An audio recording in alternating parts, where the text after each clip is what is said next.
आज के इस वीडियो में एक ऐसे इंडेक्स के बारे में बात करने वाले हैं जो कि टारगेट तो करता है मिड कैप कैटेगरी के 150 स्टॉक्स को, लेकिन मोमेंटम के बेस पर केवल 50 स्टॉक में ही आपके पैसे को इन्वेस्ट करता है।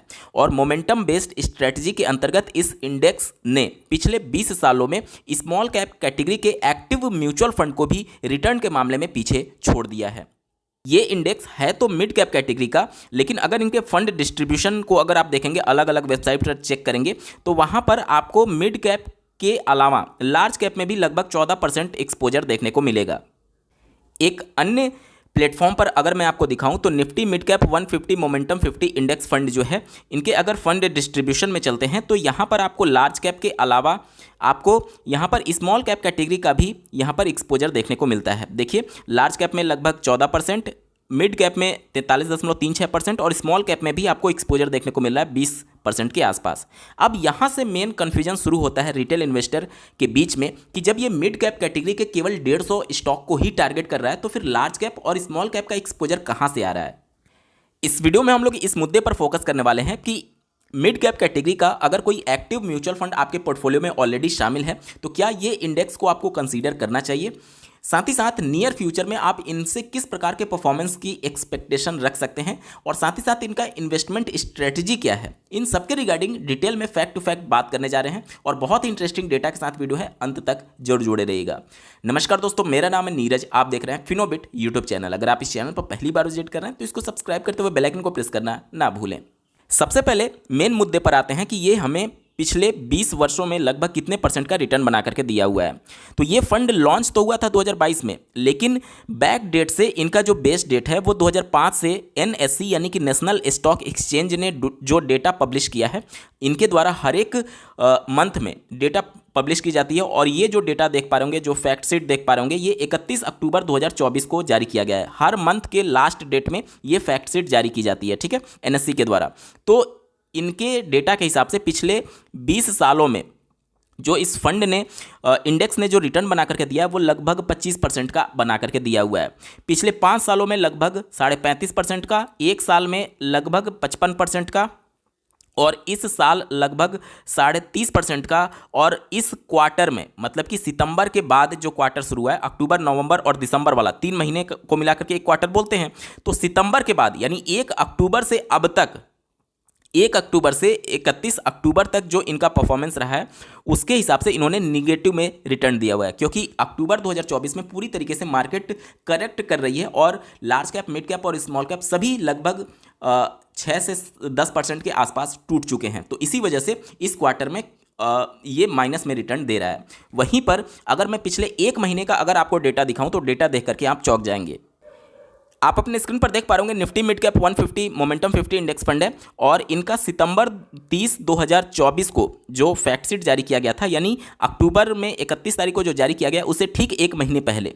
तो यहाँ पर आप देख पा रहे होंगे, चूंकि मार्केट में करेक्शन जो है वो 27 सितंबर के बाद शुरू हुआ था, तो ये जो क्वार्टर था जो कि जुलाई, अगस्त और सितंबर वाला, जुलाई, अगस्त और सितंबर 3 महीने को मिलाकर के जो क्वार्टर था वो मार्केट में बुल रन था, जिसकी वजह से यहाँ पर रिटर्न जो था वो पॉजिटिव में था।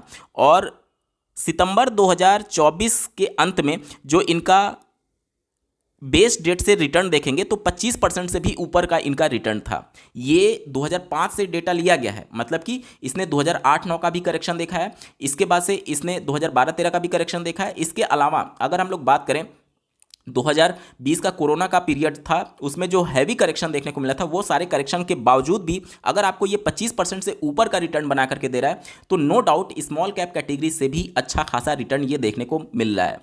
इनके इन्वेस्टमेंट स्ट्रेटजी के बारे में बात कर लेते हैं।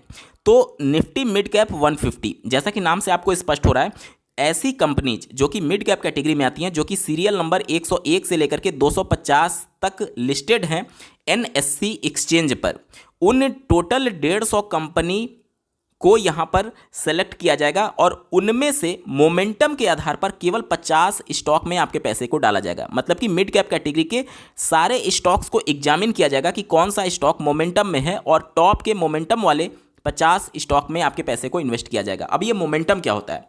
मोमेंटम का मतलब होता है ऐसा कोई भी स्टॉक जो कि पिछले 6 महीने और 12 महीने में प्राइस वाइज सबसे ज़्यादा रिटर्न बना करके दिया हुआ है। मतलब कि मान लीजिए टोटल 150 स्टॉक है यहाँ पर, तो 150 स्टॉक में सबका पिछले 6 महीने और 12 महीने में रिटर्न देखा जाएगा कि किसने ज़्यादा रिटर्न बना करके दिया है। जो सबसे ज़्यादा रिटर्न बना करके देगा उसे एक सीरियल नंबर पर जो उसका मोमेंटम स्कोर उसको अलॉट कर दिया जाएगा, और जो सबसे कम रिटर्न बना करके देगा उसको 150 सीरियल नंबर पर उसको उसका मोमेंटम स्कोर अलॉट कर दिया जाएगा।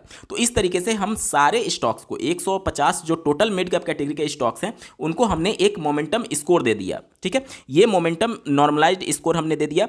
उसके बाद से अब टोटल हमें केवल 50 को ही चुनना है, लेकिन 50 को चुनेंगे तो कितना पैसा किस में डालेंगे ये तय करने के लिए हमें इसके फ्री फ्लोट मार्केट कैपिटलाइजेशन से इसके नॉर्मलाइजेशन जो मोमेंटम स्कोर हमने कैलकुलेट किया है उसको मल्टीप्लाई कर देते हैं। इससे हमें ये पता चल जाएगा, जैसे फ्री फ्लोट मार्केट कैपिटलाइजेशन क्या होता है, कोई भी स्टॉक का आज के डेट में जो पब्लिक डोमेन में जितने भी शेयर्स हैं उसका पर शेयर प्राइस से जब मल्टीप्लाई करते हैं तो टोटल कितना उसका वैल्यू आ रहा है वही उसका मार्केट कैपिटलाइजेशन बोला जाएगा। और इसी से हमें पता चलता है कि कौन सी सबसे बड़ी कंपनी है मिड कैप कैटेगरी में और कौन सी सबसे छोटी कंपनी है।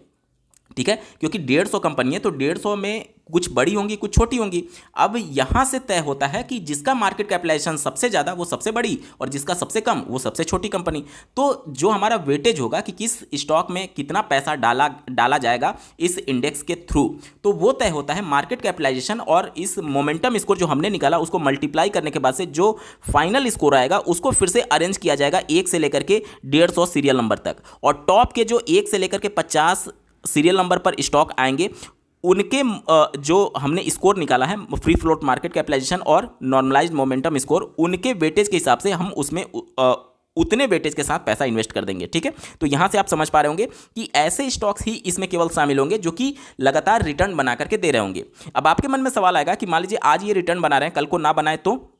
ऐसा नहीं होगा। क्यों नहीं होगा? क्योंकि ये जो इंडेक्स है वो हमेशा 6 महीने पर आपका रीबैलेंस किया जाएगा, यानी हर 6 महीने में ये देखा जाएगा कि कौन सा स्टॉक चल रहा है कौन सा स्टॉक नहीं चल रहा है। तो 6 महीने बाद ऑटोमेटिक वो स्टॉक जो कि रिटर्न नहीं बना रहा होगा वो इस इंडेक्स से बाहर हो जाएगा। ठीक है, और उस स्टॉक को शामिल कर लिया जाएगा जो कि मोमेंटम में आ चुका होगा यानी रिटर्न बना करके दे रहा होगा। ये साल में 2 बार किया जाएगा, यानी कि हमेशा आपके इस पोर्टफोलियो में ऐसे ही स्टॉक शामिल रहेंगे जो कि रिटर्न अच्छा खासा बना करके दे रहे होंगे, तभी वो मोमेंटम में आएंगे और तभी इस कैटेगरी में भी शामिल होंगे। यहाँ तक क्लियर हो गया?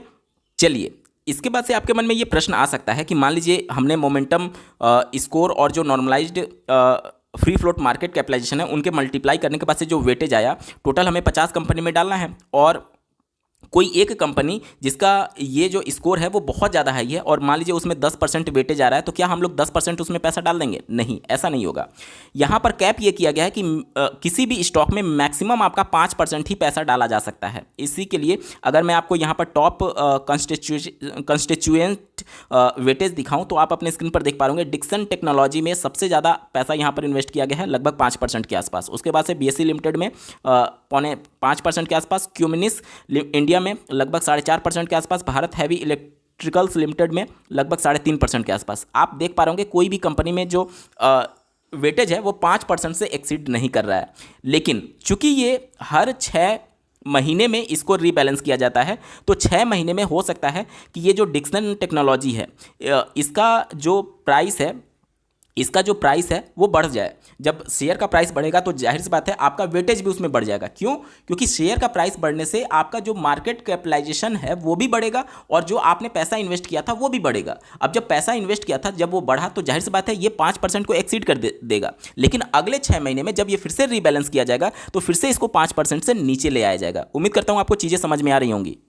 अब चूंकि ये एक इंडेक्स है तो इंडेक्स में तो हम डायरेक्ट पैसा इन्वेस्ट करते नहीं है, किसी ना किसी AMC के द्वारा इस इंडेक्स पर बेस्ड म्यूचुअल फंड लॉन्च किया जाएगा या फिर ETF लॉन्च किया जाएगा, उसी के थ्रू हम इन्वेस्टमेंट करते हैं। तो अभी हाल फिलहाल में एडलवाइज और निफ्टी का अवेलेबल है इस इंडेक्स पर बेस्ड म्यूचुअल फंड। इसके अलावा भी कई म्यूचुअल फंड के द्वारा जल्द ही इस पर जो प्रोडक्ट है वो लॉन्च किया जाएगा और कुछ एक और एएमसी हैं जिसका इस इंडेक्स पर ऑलरेडी म्यूचुअल फंड अवेलेबल है। तो अगर मैं एडलवाइज या फिर टाटा का प्रोडक्ट दिखाऊं या फिर किसी भी एएमसी का देखिए, तो वहां पर जो परफॉर्मेंस है वो लगभग सेम देखने को मिलेगा। क्यों? क्योंकि ये एक इंडेक्स है और इंडेक्स को ही ये एएमसी रिप्लिकेट करती है। यहां पर कोई भी फंड मैनेजर एक्टिवली किसी फंड के सिलेक्शन में इंक्लूड या फिर इन्वॉल्व नहीं होता है, क्योंकि यहां पर केवल और केवल जो इंडेक्स में स्टॉक शामिल है और जिस वेटेज के साथ शामिल है उसी को रेप्लिकेट, उसी को केवल एक तरीके से कार्बन कॉपी करके उतना ही पैसा उसी वेटेज के साथ आपका इन्वेस्ट कर दिया जाता है। तो चूंकि सारा कुछ सेम है इसलिए रिटर्न भी सेम होगा। थोड़ा सा अंतर आ सकता है, आधा परसेंट 1% के आसपास। वो क्यों आएगा? क्योंकि ट्रैकिंग एरर की वजह से। मान लीजिए रीबैलेंस कर दिया जाएगा हर 6 महीने में, उसके बाद से कितना जल्दी कोई एएमसी उसको रिप्लिकेट करता है अपने पोर्टफोलियो में, उसको भी तो चेंज करना होगा ना। जैसे इंडेक्स तो अपना रीबैलेंस कर लिया हर 6 महीने में, तो फंड मैनेजर को इस जो एडलवाइज का होगा फंड मैनेजर, उसे भी तो रेप्लिकेट करना होगा। तो जितना जल्दी करेगा उतना उसका ट्रैकिंग एरर कम होगा, और थोड़े से ट्रैकिंग एरर की वजह से आपका आधा परसेंट या फिर 1% का रिटर्न में अंतर पड़ सकता है। इससे ज़्यादा कोई फर्क नहीं पड़ेगा। तो कोई भी इंडेक्स फंड हो उसका आप कोई भी एएमसी का कंसीडर कर सकते हैं, रिटर्न आपको सेम ही देखने को मिलेगा। तो अगर मैं आपको एडलवाइज का दिखाऊं तो इनके फंड डिस्ट्रीब्यूशन पर अगर मैं चलता हूं तो आप अपने स्क्रीन पर देख पा रहे होंगे, यहां पर मिड कैप कैटेगरी में 86% पैसा इन्वेस्ट किया जा रहा है और लार्ज कैप कैटेगरी में लगभग 14% पैसा इन्वेस्ट किया जा रहा है। वहीं पर अगर मैं टाटा एएमसी की बात करूं तो देख लीजिए Nifty mid cap 150 momentum 50 index fund की बात हो रही है, और यहां पर इनके फंड डिस्ट्रीब्यूशन की बात करें तो चूंकि यहां पर केवल रिप्लिकेट किया जा रहा है तो यहां पर सेम ही देखने को मिलेगा। मैं चीज़ों को बस आपको एक्सप्लोर करके दिखा रहा हूं कि कैसे आपको चीज़ों के बारे में समझना है। तो यहां पर भी देख पा रहे होंगे मिड कैप में 86% और लार्ज कैप में आपका लगभग 14% एक्सपोजर जा रहा है। अब मेन कन्फ्यूजन यहां से शुरू होता है कि चूंकि हमने टारगेट किया था केवल निफ्टी के मिड कैप कैटेगरी के 150 स्टॉक को, तो हमारा मिड कैप में ही 100% एक्सपोजर होना चाहिए। तो ये लार्ज कैप में 14% एक्सपोजर कहां से आ रहा है जब हम मिड कैप कैटेगरी के ही केवल 150 स्टॉक को पिक किए थे? तो इसके लिए आपको समझना होगा कि सेबी के द्वारा जो 2017 में कैटेगराइज किया गया था लार्ज कैप, मिड कैप और स्मॉल कैप स्टॉक्स को, उस डिफिनेशन को आपको समझना होगा इस पूरे सिनेरियो को समझने के लिए। सेबी के 2017 के रेगुलेशन के हिसाब से लार्ज कैप, मिड कैप और स्मॉल कैप की जो डिफिनेशन दी गई थी उस समय आप अपने स्क्रीन पर देख पा रहे होंगे। लार्ज कैप कंपनी उन कंपनीज को बोला जाता है कि जो कि देश की सबसे बड़ी 100 कंपनीज हैं, और 2017 के रेगुलेशन के हिसाब से इनका जो मार्केट कैपिटलाइजेशन था वो 20,000 करोड़ से ऊपर था, तो इसे लार्ज कैप की कंपनी के तौर पर ट्रीट किया गया था। मिड कैप की कंपनी उन कंपनीज को कहा गया जो कि देश की सबसे बड़ी 100 कंपनी के बाद सीरियल नंबर 101 से 250 तक लिस्टेड हैं बीएसई और एनएससी में, और साथ ही साथ इनका उस समय जो मार्केट कैपिटलाइजेशन था वो 20,000 करोड़ से नीचे और 5,000 करोड़ से ऊपर का था। स्मॉल कैप की कंपनी उन कंपनी को बोला गया 2017 के रेगुलेशन के हिसाब से जिनका मार्केट कैपिटलाइजेशन 5,000 करोड़ से नीचे का था और जो सीरियल नंबर 251 के बाद आ रही थी। यानी कि बीएसई में अगर आप देखेंगे तो 5200 कंपनीज लिस्टेड हैं, तो 251 के बाद और 5200 सीरियल नंबर तक जितनी भी कंपनी है वो सभी स्मॉल कैप कैटेगरी की कंपनी बोली जाएगी। अब जो ये मार्केट कैपिटलाइजेशन तय किया गया था उस समय 2017 में, चूंकि आज के डेट में अगर आप देखेंगे तो ये मार्केट कैपिटलाइजेशन बहुत ज़्यादा बढ़ चुका है, क्योंकि प्रत्येक स्टॉक का जो प्राइस है शेयर का वो बढ़ चुका है। अब मार्केट कैपिटलाइजेशन तय कैसे होता है? Total number of share multiplied by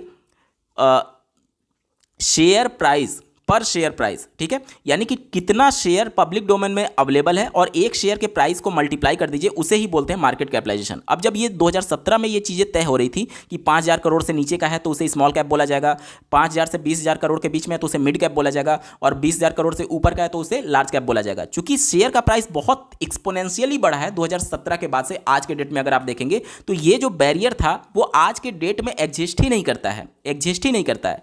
आज के डेट में क्या चीज़ें एग्जिस्ट करती हैं? आज के डेट में ये एग्जिस्ट करती हैं कि मार्केट कैपिटलाइजेशन किसी का कितना भी क्यों ना हो, मार्केट कैपिटलाइजेशन के बेस पर सबसे बड़ी जो 100 कंपनी होगी उसे हम लोग लार्ज कैप बोलेंगे, और उसके बाद 150 जो कंपनी होगी उसे मिड कैप बोलेंगे, और उसके बाद कि जितनी भी कंपनी होगी उसे हम लोग स्मॉल कैप कैटेगरी के कंपनी को के तरह ट्रीट करेंगे, ठीक है।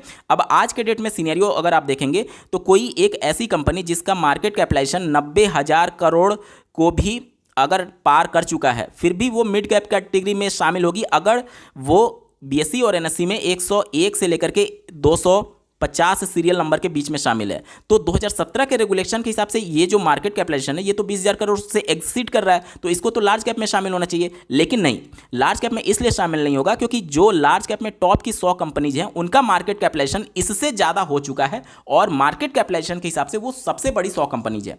तो आज के हिसाब से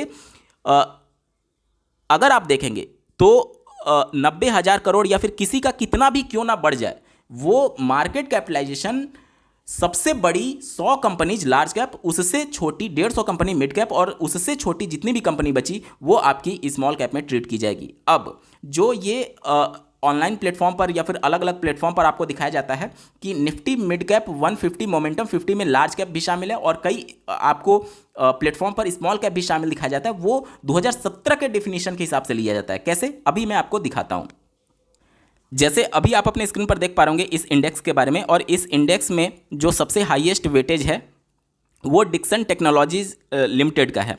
अब अगर हम लोग ये देखें कि ये कौन से मार्केट कैपिटलाइजेशन से एसोसिएटेड स्टॉक है, डिक्सन टेक्नोलॉजी का आज के डेट में जो मार्केट कैपिटलाइजेशन है आप अपने स्क्रीन पर देख पा रहे होंगे, इनका जो मार्केट कैपिटलाइजेशन है वो 90,000 करोड़ को भी पार कर चुका है, 92,000 करोड़ का है। 2017 के डेफिनेशन के हिसाब से चूंकि ये 20,000 करोड़ से ऊपर का है, तो इसे हम लोग क्या ट्रीट करेंगे, अगर 2017 के रेगुलेशन को देखेंगे तो हम इसे लार्ज कैप की तरह ट्रीट करेंगे। लेकिन ये एक्चुअली लार्ज कैप का स्टॉक नहीं है, ये मिड कैप कैटेगरी का स्टॉक है।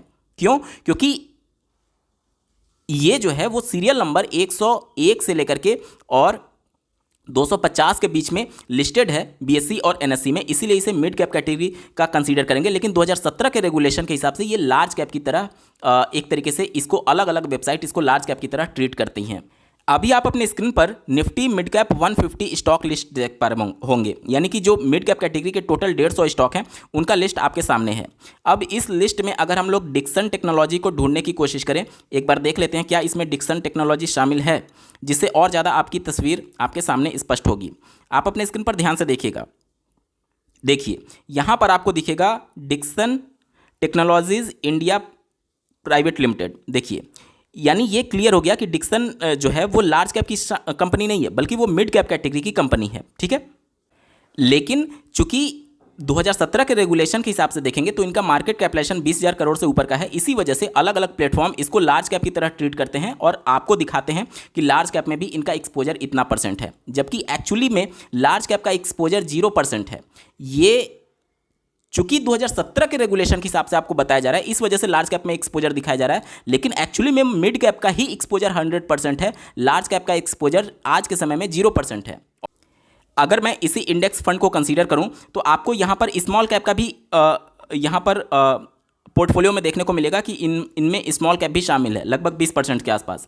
लेकिन एक्चुअली में स्मॉल कैप ये शामिल नहीं है, स्मॉल कैप का 0% एक्सपोजर है और लार्ज कैप का भी यहाँ पर 0% एक्सपोजर है। 100% एक्सपोजर यहाँ पर मिड कैप कैटेगरी का है। लेकिन चूंकि मार्केट कैपिटलाइजेशन जो हमने देखा कि 5,000 करोड़ से नीचे जो होगा उसे हम लोग स्मॉल कैप की कंपनी बोलेंगे, लेकिन ये 2017 के रेगुलेशन के हिसाब से है, 2017 के रेगुलेशन के हिसाब से है, इस वजह से यहाँ पर स्मॉल कैप और लार्ज कैप का एक्सपोजर आपको दिखाया जा रहा है। एक्चुअली में आज इसको कंसीडर नहीं किया जाता है, आज केवल ये देखा जाता है कि सबसे बड़ी 100 कंपनी जिनका मार्केट कैपिटलाइजेशन कुछ भी हो, सबसे बड़ी जो 100 कंपनी होगी वो लार्ज कैप, उससे छोटी 150 कंपनी मिड कैप और उसके बाद जितनी भी कंपनी वो स्मॉल कैप की कंपनी, ठीक है। ये 2017 के रेगुलेशन के हिसाब से चीज़ें देखी जाती हैं अलग अलग प्लेटफॉर्म पर, अलग अलग वेबसाइट पर, इस वजह से आपको दिख रहा होगा लार्ज कैप और स्मॉल कैप, लेकिन एक्चुअली में 100% जो एक्सपोजर है वो मिड कैप कैटेगरी के ही स्टॉक का है। अब मुझे लगता है इस इंडेक्स के इन्वेस्टमेंट स्ट्रेटजी के बारे में आप अच्छे से समझ चुके होंगे। इसके बाद से एक और मुद्दे पर हम लोग बात कर लेते हैं कि अगर आपने मिड कैप कैटेगरी के कोई एक्टिव म्यूचुअल फंड में ऑलरेडी इन्वेस्टमेंट कर रखा है, जैसे मोतीलाल हो सकता है, HDFC हो सकता है, एडलवाइज हो सकता है, या फिर कोई भी हो सकता है, उसमें अगर आपने इन्वेस्टमेंट कर रखा है तो क्या आपको ये इंडेक्स फंड में इन्वेस्टमेंट करना चाहिए? देखिए, ये जो इंडेक्स है ये केवल और केवल टारगेट करेगा आपके मिड कैप कैटेगरी को, जबकि एक्टिवली मैनेज्ड जो मिड कैप कैटेगरी के म्यूचुअल फंड होते हैं उसमें मिड कैप कैटेगरी की शर्त केवल 65% होती है। बाकी फंड मैनेजर चाहे तो 35% आपका लार्ज और स्मॉल कैप का भी फंड रख सकता है। तो अगर आप चाहते हैं कि आपके पोर्टफोलियो में 100% एक्सपोजर केवल मिड कैप कैटेगरी का हो तो आप इस फंड को कंसीडर कर सकते हैं, क्योंकि एक्टिव म्यूचुअल फंड होगा मिड कैप कैटेगरी का तो उसमें लार्ज कैप भी होगा और स्मॉल कैप भी होगा। लेकिन ये इंडेक्स ऐसा है जिसमें केवल और केवल आपका मिड कैप कैटेगरी का ही स्टॉक शामिल होगा। साथ ही साथ अगर इनके पिछले 20 साल के परफॉर्मेंस का रिकॉर्ड देखें तो 24%, 25% के आसपास का रिटर्न मिल रहा है, जो कि एक्टिव कैटेगरी के जितने भी पुराने मिड कैप कैटेगरी के म्यूचुअल फंड हैं इनका भी अगर आप रिटर्न देखेंगे तो लगभग इसके आसपास का ही है। लेकिन सारे जो एक्टिव कैटेगरी के म्यूचुअल फंड हैं वो 20 साल पुराने नहीं हैं। उन्होंने जो 2008-9 का रिसेशन जो हैवी करेक्शन था उस पीरियड को नहीं झेला हुआ है। और ये जो इंडेक्स है उस पीरियड को झेलने के बाद अगर आपको 24%, 25% का रिटर्न दिखा रहा है तो नो डाउट ये एक्टिव कैटेगरी के, मिड कैप कैटेगरी के जो म्यूचुअल फंड है उससे भी परफॉर्मेंस इनका काफ़ी अच्छा निकल करके आ रहा है। तो आप अपने पोर्टफोलियो में एक एक्टिव कैटेगरी का म्यूचुअल फंड रख सकते हैं, मिड कैप कैटेगरी का, और ये एक इंडेक्स फंड को कंसीडर कर सकते हैं, क्योंकि ये एक कंसिस्टेंट परफॉर्मर की तरह आपके पोर्टफोलियो को बैलेंस प्रोवाइड करेगा मिड कैप कैटेगरी के लिए। और स्पेशली ये मिड कैप कैटेगरी का ही केवल स्टॉक को टारगेट करेगा, जबकि एक्टिव वाला जो है वो मिड के साथ साथ लार्ज और स्मॉल कैप को भी टारगेट करता है। यहाँ तक चीज़ें स्पष्ट हो गई। तो आप इस फंड को कंसीडर कर सकते हैं, लेकिन इसके लिए आपको पोर्टफोलियो ओवरलैप चेक करना होगा। जैसे आप अपने स्क्रीन पर देख पा रहे होंगे, अगर कोई एक ऐसा रिटेल इन्वेस्टर है जो कि अपने पोर्टफोलियो में Motilal Oswal mid cap category के एक्टिव कैटेगरी के म्यूचुअल फंड को शामिल किया हुआ है, और अब वो Nifty mid cap 150 momentum 50 index fund किसी भी एएमसी का लेता है, जैसे मान लीजिए किसी भी एएमसी का आप ले लीजिए, टाटा का या फिर एडलवाइज का, दोनों में आपको सेम ही स्टॉक देखने को मिलेंगे। तो मैंने यहाँ पर एडलवाइज को कंसीडर किया हुआ है। कोई भी आप लेंगे तो सेम ही रिजल्ट आपको देखने को मिलेगा। अगर मैं इनके बीच पोर्टफोलियो ओवरलैप को चेक करता हूँ तो केवल 11% जो स्टॉक है वो कॉमन है दोनों में, जो कि परमिसेबल है। अगर आपका पोर्टफोलियो ओवरलैप 25% से नीचे का है तो आप दोनों को कंसीडर कर सकते हैं। तो अगर आप मोतीलाल ओसवाल में ऑलरेडी इन्वेस्टेड हैं मिड कैप कैटेगरी के एक्टिव म्यूचुअल फंड में, तो आप इस फंड को भी कंसीडर कर सकते हैं, या फिर टाटा एडलवाइज या फिर टाटा, दोनों में से जो भी आपको अच्छा लगे आप इस इंडेक्स फंड को कंसीडर कर सकते हैं, ठीक है। लेकिन अगर आप ऑलरेडी एडलवाइज के मिड कैप कैटेगरी के एक्टिव म्यूचुअल फंड में इन्वेस्टेड हैं और अगर आप टाटा या फिर एडलवाइज का ये जो इंडेक्स फंड है उसको लेते हैं, तो इनके बीच में जो पोर्टफोलियो ओवरलैप है वो लगभग 41% का है। तो यहाँ पर आपको कोई खास फायदा देखने को नहीं मिलेगा, क्योंकि यहाँ पर पोर्टफोलियो बहुत ज़्यादा ओवरलैप है। इसलिए इन दोनों कॉम्बिनेशन से आपको बच करके रहना चाहिए। यानी कि आप अगर इस इंडेक्स फंड को लेना चाहते हैं तो किसी एक ऐसे मिड कैप कैटेगरी के म्यूचुअल फंड को आपको लेना होगा जिनमें ओवरलैपिंग 25% से कम का हो। यानी कि आप मोतीलाल ओसवाल और ये इंडेक्स फंड का कॉम्बिनेशन बना सकते हैं, लेकिन एडलवाइज के दोनों एक्टिव और ये इंडेक्स फंड को आप एक साथ मत रखिएगा, क्योंकि ओवरलैपिंग जो है वो 41% से आसपास का है, जो कि आपके पोर्टफोलियो में बहुत ज़्यादा फ़ायदा नहीं देगा। ये एक तरीके से आपके सेम ही स्टॉक्स में पैसे जा रहे हैं, तो यहाँ पर आपको बहुत ज़्यादा फायदा देखने को नहीं मिलेगा। तो अगर आप एक्टिव और इंडेक्स दोनों में इन्वेस्टमेंट करना चाहते हैं तो आप मोतीलाल और ये इंडेक्स को कंसिडर कर सकते हैं, या फिर किसी अगर दूसरे मिड कैप कैटेगरी के प्रोडक्ट में आप इन्वेस्टमेंट करना चाहते हैं तो आप अपना कॉम्बिनेशन देख लीजिएगा जिसमें 25% से कम का ओवरलैपिंग आ रहा हो। दोस्तों, आपको ये वीडियो कैसा लगा, मेरा एफर्ट कैसा लगा, कमेंट के माध्यम से जरूर बताइएगा, और ऐसे ही महत्वपूर्ण अपडेट के लिए इस चैनल को सब्सक्राइब करना ना भूलें। इस वीडियो को देखने के लिए आपका बहुत बहुत धन्यवाद। भगवान करे आपका दिन शुभ हो।